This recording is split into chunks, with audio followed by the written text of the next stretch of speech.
Ulat Panahon. Ngayon, ika-6 ng Hulyo, 2026.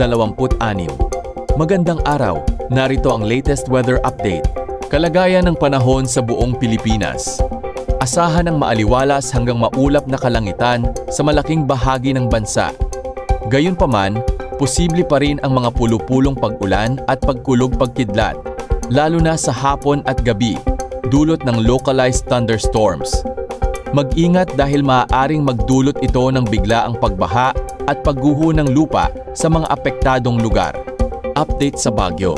Patuloy na binabantayan ng PAGASA ang Super Typhoon Bavi na nasa silangan pa ng bansa at wala pa sa Philippine Area of Responsibility. Taglay nito ang lakas ng hangin na umaabot sa 215 km per hour at pagbugsong hanggang 265 km per hour. Inaasahan itong pumasok sa PAR sa pagitan ng Martes ng gabi hanggang Miyerkules ng madaling araw at tatawaging Inday.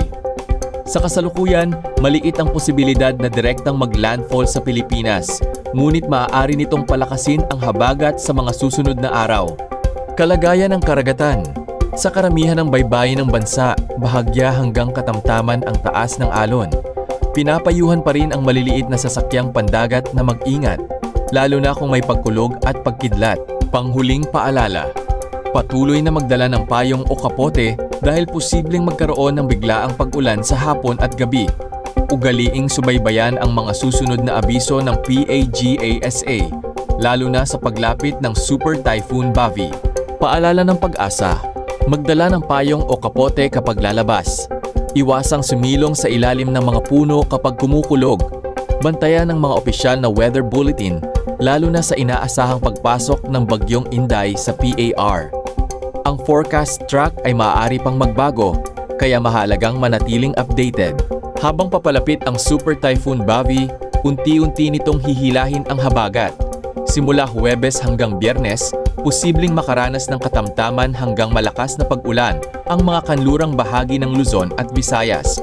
Kabilang dito ang ilang lugar sa Ilocos Region, Occidental Mindoro, Palawan, Western Visayas, Negros Island Region, Zamboanga Peninsula, Barm, Soc-Sargen.